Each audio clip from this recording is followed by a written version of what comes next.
அதானி அவர்கள் சிறப்பு விமானம் மூலமாக மும்பையிலிருந்து புதன்கிழமை 3 மணி அளவில் சென்னைக்கு தரை இறங்கினார். அவங்க வந்தாங்க, முதல்வர் குடும்பத்தை சார்ந்த ஒருவரை சந்தித்தார்கள் அப்படின்னு குறிப்பா அவங்க சொன்னீங்க.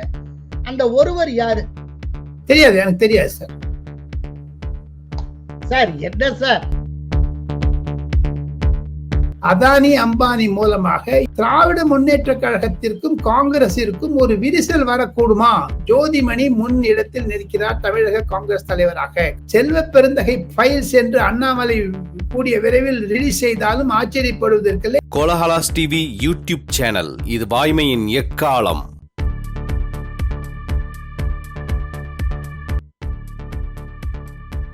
வணக்கம் நண்பர்களே. பேசுவதற்கு பரபரப்பான தகவல்கள் நிறைய உள்ளன. தமிழகத்தில் 42,700 கோடி ரூபாய் முதலீடு செய்வதற்கான புரிந்துணர்வு ஒப்பந்தத்தில் அதானி குழுமம் கையெழுத்திட்டு இருந்தது. இந்த ஆண்டு ஜனவரி 8ஆம் தேதி சென்னையில் நடைபெற்ற தமிழ்நாடு உலக முதலீட்டாளர்கள் மாநாட்டில் முதல்வர் ஸ்டாலின் முன்னிலையில் இந்த ஒப்பந்தம் கையெழுத்தானது. அதானி கிரீன் எனர்ஜி கம்பெனி மட்டுமே 24,500 கோடி ரூபாய்க்கு முதலீடு செய்ய இருக்கிறது. இப்போது அதற்கான வேலைகள் சுறுசுறுப்பு அடைந்துள்ளதாக தெரிகிறது. மேலும் அம்பானி இல்ல திருமணத்தில் இண்டி கூட்டணி தலைவர்கள் அத்தனை பேரும் பங்கேற்கின்றனர். இது காங்கிரசுக்கு, குறிப்பாக ராகுலுக்கு தர்ம சங்கடத்தை ஏற்படுத்தி இருக்கிறது. அதே நேரம் தமிழகத்தை பொறுத்தவரை காங்கிரஸ் மாநில தலைமை கடும் நெருக்கடியில் இருப்பதாக தகவல்கள் வருகின்றன. இவை அனைத்தும் குறித்து விவாதிக்க நமது விவாத அரங்கத்தில் டெல்லியிலிருந்து காணொலி மூலம் இணைகிறார் பத்திரிகை உலக ஜாம்பவான் டெல்லியார் ராஜகோபாலன். வணக்கம் ராஜகோபாலன். நமஸ்கார். தமிழகத்துல அதானி குழுமம் தொழில் தொடங்கும் வேலைகள் சுறுசுறுப்பு அடைந்திருப்பதாக நாம் கேள்விப்படுகிறோம். ஆக்சுவலா அது பற்றி என்ன டீடைல்ஸ்?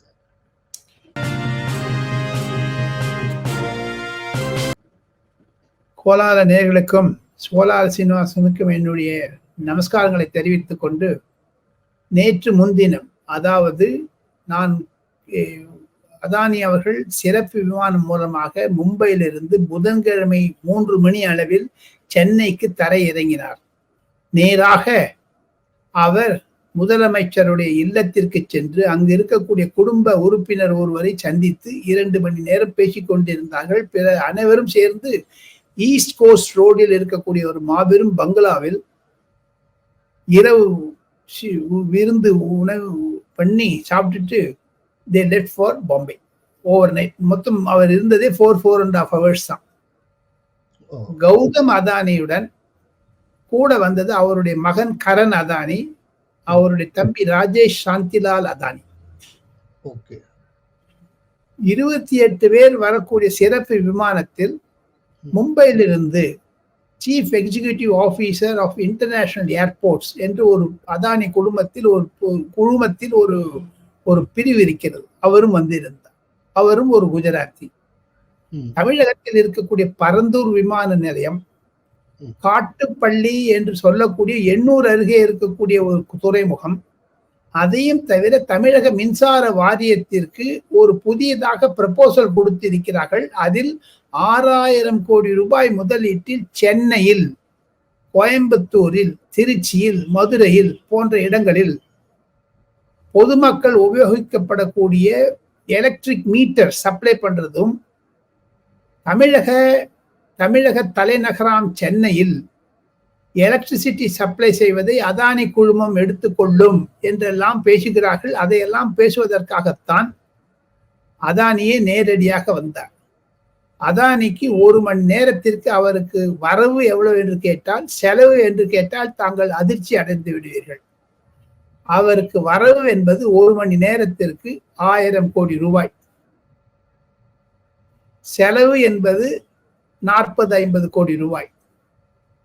ஆனாலும் நான் மேற்கூறிய அனைத்து திட்டங்களிலும் குறைந்தது 1.5 லட்சம் கோடி ரூபாய் ஆகிறது. பரந்தூர் விமான நிலையம், காட்டுப்பள்ளி துறைமுகத்தெல்லாம் சேர்த்து, கிரீன் எனர்ஜி எல்லாம் சொன்னீர்களே, அதையெல்லாம் சேர்த்து அந்த ஒரு பெட்டகத்திலிருந்து 2026 பொது தேர்தலை திமுகவிற்கு ஒரு மறைமுகமாக எலக்ட்ரல் பாண்டுன்னு சொல்லாதீங்க, சிரிக்க கூடாது. நீங்க நான் சொல்றதெல்லாம் மன்னிச்சுட்டு அதுக்கு வந்து ஒரு லட்சுமி கடாட்சம் வந்துருமோ, ஒரு 2000 கோடி 3000 கோடிக்கெல்லாம் ஒரு திட்டத்தை வகுத்துதான். why should they choose this time, Srinivasan? Okay. ஆனா அதே நேரத்துல இந்த ஆண்டு ஜனவரி மாசம் அவங்க ஒரு MOU சைன் பண்ணியிருக்காங்க தமிழ்நாடு கவர்மெண்டோட, முதலீடு செய்யறோம்னு. சோ அதனுடைய ஃபாலோ அப் நடவடிக்கை இது இருக்கலாம் இல்லையா? அப்ப வந்து கருணாதான் ஏன் வரணும் பின்ன? அவங்க வந்தாங்க, முதல்வர் குடும்பத்தை சார்ந்த ஒருவரை சந்தித்தார்கள் அப்படின்னு குறிப்பா ஒண்ணு சொன்னீங்க. அந்த ஒருவர் யாரு? தெரியாது, எனக்கு தெரியாது சார். சார் என்ன சார் இவ்வளவு விஷயம் சொல்றீங்க? பிரைவேட் பிளைட்ல வந்தாங்கங்கிறீங்க, யார் யார் வந்தாங்கன்னு சொல்றீங்க. அந்த கடைசியா அந்த இடத்துல ஒருவர்ன்ட்டு போறீங்க. அந்த அந்த ஏர்கிராப்டினுடைய கோடு கூட நான் சொல்ல முடியும். அந்த பைலட் யூஸ் பண்றா பாருங்க, அந்த ஏர்கிராப்டினுடைய ரிஜிஸ்ட்ரேஷன் நம்பர் கூட நான் சொல்ல முடியும். ஓகே. சோ அப்படி இருக்கும்போது ஒருவர் என்பது பலர். இவ்வளவு சொல்றீங்க, அந்த ஒருவரை யாருன்னு நீங்க சொல்ல மாட்டீங்களா? சார், அந்த ஒருவர் அனைவருக்கும் தெரிந்தவர் தானே சீனிவாசன். அதற்காக பெயர் எதற்கு சொல்ல வேண்டும்? அண்ணாமலை போன்றவர்கள், எடப்பாடி பழனிசாமி போன்றவர்கள் எல்லாம் சூப்பர் சீஃப் மினிஸ்டர் என்று சொல்லக்கூடிய அளவிற்கு பகுதி வகிப்பர் குடும்பத்தில்.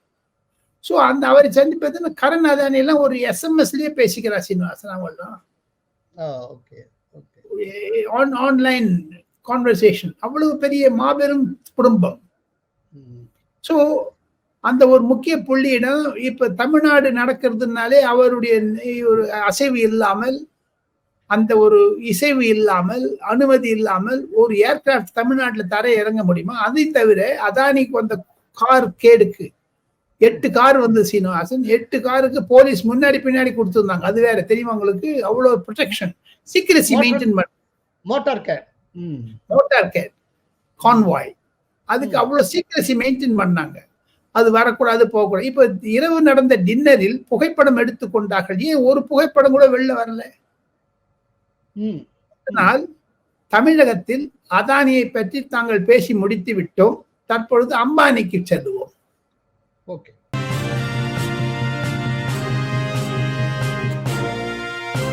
நாம் இருவரும் பேசிக் கொண்டிருக்கும் இதே சமயத்தில் ஃப்ரைடே 12 ஜூலை மாபெரும் திருமணம் நடக்கிறது. 3:30 மணிலிருந்து ராத்திரி 8:30 மணி மட்டும் நடக்குது சீனிவாசன். நல்ல முகூர்த்தம். ஆமா. அந்த கல்யாணத்திற்கு சோனியா காந்தியை சந்தித்து அழைப்பிதழ் விடுத்தார் முகேஷ் அம்பானி. ஆனால் அந்த குடும்பம் நாங்கள் வரமாட்டோம், ஏனென்றால் எங்களுடைய சித்தாந்தமே அதானி அம்பானி எதிர்ப்பது என்று. ஸோ இருந்தாலும் மரியாதை நிமித்தமாக இந்த ஒரு இன்விடேஷன் கொடுத்துட்டு வந்துட்டாங்க. இருப்பினும் அசோக் கெஹ்லட் போயிருக்காரு, ரேவந்த் ரெட்டி போயிருக்காரு, சித்தராமையா போயிருக்காங்க. முகேஷ் அம்பானி கூப்பிட்டதின் பெயரில் மம்தா பானர்ஜி வரேன் என்று ட்வீட் பண்ணியிருக்காங்க. உத்தவ் தாக்கரே போறாரு, சரத்பவார் போறாரு, அகிலேஷ் யாதவ் இருக்காரு. இதெல்லாம் என்ன சார் இது? இதெல்லாம் இந்தி கூட்டணி. ஆனா சோனியாவும் ராகுலும் போகல சித்தாந்த ரீதியாக. இல்ல ஒரு விஷயம் சார், ராகுல் தொடர்ந்து அதானியும் அம்பானியும் எதிர்க்கிறார். ஆனா ராகுல் காந்தி கூடவே இருக்கிறவங்க அத்தனை பேரும் அதானியும் அம்பானியும் என்கேஜ் பண்ணி கொண்டு இருக்கிறார்கள். இது என்ன சார் அர்த்தம்? அதில் தமிழக முதல்வர் MK ஸ்டாலின் இணைந்து விட்டாரு. இன்று நாம் சொன்ன ஒரு குடும்ப நபர் கூட இன்று காலை சிறப்பு விமானம் மூலமாக மும்பைக்கு சார், மும்பை ஏர்போர்ட்ல வந்து 120 ஸ்பெஷல் ஏர்கிராப்ட் லேண்ட் ஆயிருக்கு சார் இன்னைக்கு காலையில. அங்க இருக்கிற ஹோட்டல்லாம் டபுள் இன்க்ரீஸ் ஆயிடுச்சு. எல்லாத்த விட இன்னைக்கு தேதியை பார்த்துட்டு ராகுல் காந்தி அயல்நாடு பயணம் சென்று விட்டார்.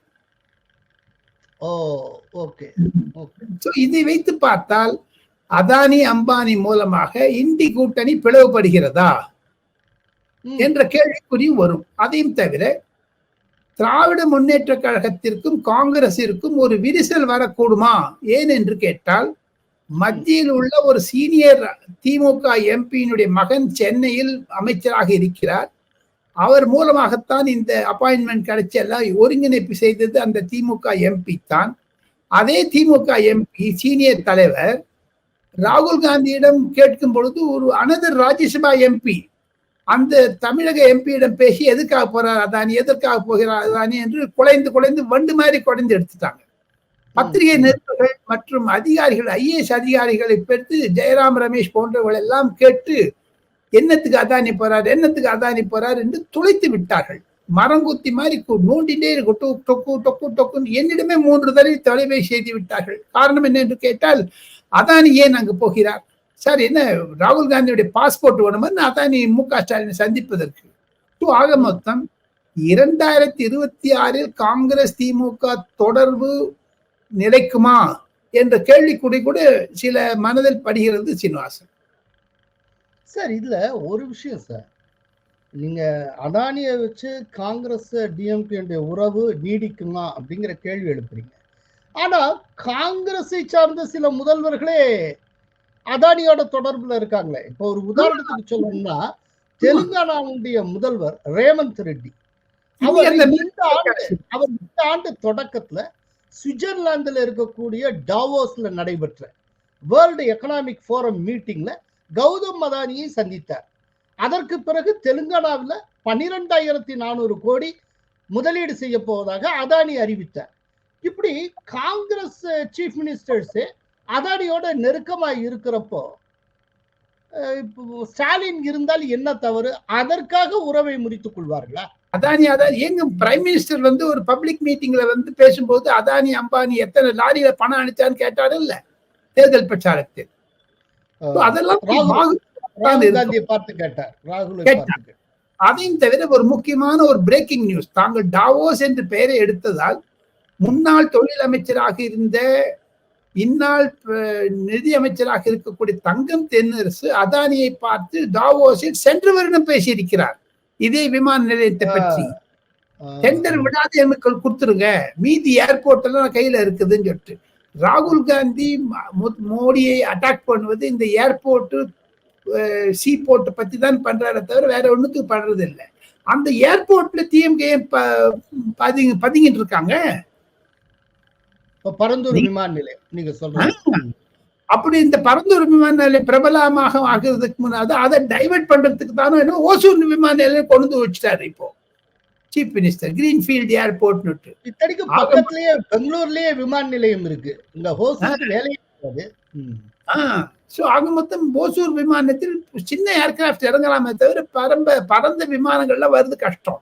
சோ இந்த பின்னணியில் பார்த்தால் அதானி அம்பானி தான் தமிழக அரசியலில் உலுக்குகிறார்களோ என்ற ஒரு எண்ணம் கூட வருகிறது சீனிவாசன்.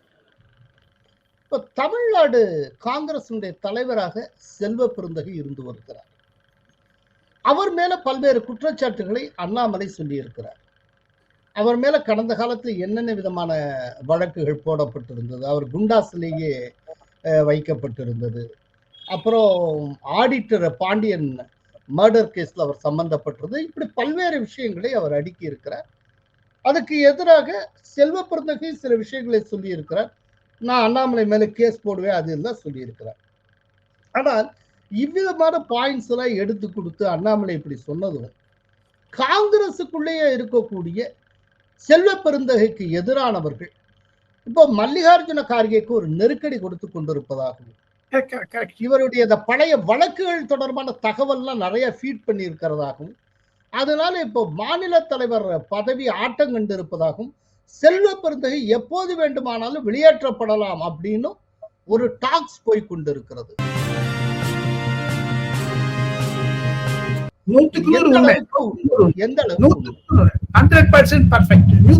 உண்மை நீங்க சொல்வதில் அர்த்தம் இருக்கிறது. நானும் கேள்விப்பட்டேன். அதில் பார்த்தால் ஜோதிமணி முன் இடத்தில் நிற்கிறார் தமிழக காங்கிரஸ் தலைவராக. காரணம் என்ன என்று கேட்டார் சீனிவாசன், மத்திய உள்துறையினுடைய உளவுத்துறையினுடைய சில தஸ்தாவேஜுகள் தமிழக பாஜக தலைவர் அண்ணாமலைக்கு கிடைத்ததன் பெயரில் அயல் நாடுகளின் சொத்துக்களை பற்றி ஒருவேளை செல்வ பெருந்தகை ஃபைல்ஸ் என்று அண்ணாமலை கூடிய விரைவில் ரிலீஸ் செய்தாலும் ஆச்சரியப்படுவதற்கில்லை. அதுதான் ஒரு முற்றுப்புள்ளியாக இருக்கும் செல்வ பெருந்தகையினுடைய தமிழக காங்கிரஸ் தலைவராக நீடிப்பதில். செல்வ பெருந்தகைக்கு லண்டன்ல ப்ராப்பர்ட்டி இருக்குன்னு சொல்லி ஊற்றிட்டு கொடுத்து அவங்க காலேஜ் நடத்துறாங்க, அவங்க அம்மா மனைவியினுடைய பெயரில். டீடைல்ஸ் அத்தனையுமே கார்கேக்கு போயிருக்கு. அதனால அவர் பதவி ஆட்டம் காணுகிறதுன்னு சொல்றாங்க. சொன்னாங்க. உண்மைதான் 100% உண்மை. அவர் ஆட்டம் கண்டு விட்டால் தமிழக அரசியலில் கண்டிப்பாக கலைபரம் ஏற்படும், குளறுபடிகள் ஏற்படும். அது திமுக இந்த இடத்துல அந்த அரசியல்ல குளறுபடினா அதோட பொருள் என்ன? கூட்டணியில் மாற்றமா? ஆமா, கூட்டணியில் மாற்றம் இருக்கும். கூட்டணியில் மாற்றம் இருக்கும். சார், இப்போ நீங்க ஜோதிமணிக்கு சான்சஸ் அதிகம் சொல்றீங்க. அதே நேரத்துல ராகுல் காந்தியோட குட் புக்ஸ்ல மாணிக்கம் தாக்கூரும் இருக்கிறார். அதான் அந்த பெண்மணி தான் வரணும்னு நினைக்கிறாரு ராகுல் காந்தி. ஒரு பெண்ணுக்கு ஒரு வாய்ப்பு கொடுத்து பார்க்கலாம் அப்படின்னு. ஓகே, அப்படின்னா ஜோதிமணிக்கு லாட்டரி இருக்குங்கிறீங்க நீங்க. ஜோதிமணிக்கு லாட்டரி இருக்கோ இல்லையோ, செல்வ பெருந்தகைக்கு அம்பில். அது ஓகே. ஓகே சார், செய்தி துளிகள் உங்க செய்தி ஒன்று.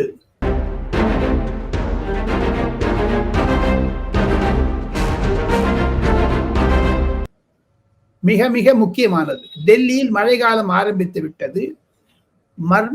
நம்ம காங்கிரஸ் தலைவர் மல்லிகார்ஜுன் கர்கேனுடைய இல்லம், நிதி அமைச்சர் நிர்மலா சீதாராமனுடைய இல்லம் எல்லாம் பழைய கட்டிடங்கள். குறைந்தது ஒரு 50-70 வருடங்கள் கட்டிடங்கள். மல்லிகார்ஜுன் கர்கே இருக்கக்கூடியது ஒரு ஹிஸ்டாரிக்கல் பில்டிங். அங்கு நிர்மலா சீதாராமன் வீடு மற்றும் ராஜ்நாத் சிங் வீடு, ஏன் அமித்ஷா வீடு கூட, ஏன் முன்னாடி மந்திரியாக இருந்த ஸ்மிருதி இரானி வீடு, அனுராக் தாக்கூர் போன்ற வீடுகள் எல்லாம் லிட்டின் ஸ்டைலில் இருக்கிறது. அங்கு மரங்கள் அதிகம். அந்த மரங்கள் அதிகமாக இருப்பதனால் குரங்குகள் அதிகம். ஜி.கே. வாசனுடைய வீட்டுல குரங்கு நிறைய இருக்கு. ஒரு 400 குரங்கு ஸ்ரீனிவாசன். அவர் வீட்டுக்கு வந்து கஷ்டம். அதே மாதிரி மல்லிகார்ஜுன் கர்கே வீட்டுல வண்டும் தேனியும் புடுங்கி எடுத்துருச்சுங்க. அது தவிர இப்ப ராகுல் காந்தி போனாருன்னா அவருக்கு எஸ்பிஜி இருக்குதோ இல்லையோ, என்எஸ்ஜி இருக்குதோ இல்லையோ, இந்த வண்டை படுக்கிறதுக்கு ஒரு விசிறி மாதிரி ஒண்ணு வச்சு வீட்டுல கூடு போட்டு வச்சிருக்காங்க. ஒவ்வொரு பலாப்பழம் மாதிரி அந்த தேன் கூண்டு இவ்வளவு 10 வருஷம் 5 வருஷமா இருக்கக்கூடிய தேனி கூண்டெல்லாம் இருக்குதுங்க, கூண்டு. ஆனால் நிர்மலா சீதாராமன் வீட்டில் மான், மயில் போன்ற பறவைகளும் இருக்கின்றன. காரணம் பழைய பில்டிங்ஸ், பழைய மரங்கள், பெரிய பெரிய மரங்கள். மரத்தை வெட்டக்கூடாது என்று இருப்பதனால் அது காடு மாதிரி இருக்குது. அங்கு தேனீக்கள், பட்டாம்பூச்சிகள் மற்றும் பறவைகள், பல பறவைகள் வருகின்றன. இதையெல்லாம் வைத்து பார்த்தால் இயற்கையினுடைய சூழலில் பூபேந்திர யாதவ் அந்த மாதிரியான ஒரு மருந்துகள் கொல்லி இருக்கக்கூடாது என்று ஆர்டர் போட்டுட்டார். அதுதான் செய்தி துளி. அந்த வண்டுகளையும் தேனீக்களையும் கொல்லாதே என்று. ஆனால் பத்திரிகை நிருபர்கள், டெலிவிஷன் கேமராக்காரர்களுக்கெல்லாம் கூட சில டயத்துல மாஸ்க் போட்டு போக வேண்டியதா இருக்குது. அந்த வீட்டு உள்ள போச்ச அவ்வளவு தேனீக்கு வந்து கொத்துதுங்க. அப்படி செய்தி துளி 2.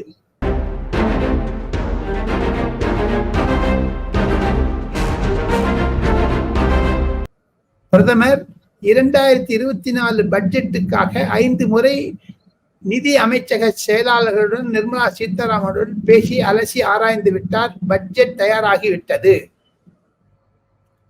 பொதுமக்களுக்கும் சென்ற வீடியோவில் நாம் விவாதித்த மாதிரி ஏழை எளியவர்களுக்கும், குறிப்பாக 70 வயது மேல் இருக்கக்கூடியவர்களுக்கு சோசியல் செக்யூரிட்டியை பற்றி சட்ட ரீதியாக நரேந்திர மோடி கேரண்டி தர இருக்கிறார்.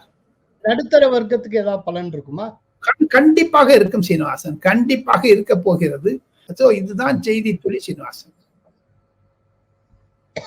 ராஜகோபாலன் வந்திருந்து நிறைய தகவல்களை தந்திருக்கிறீர்கள். மிக்க நன்றி.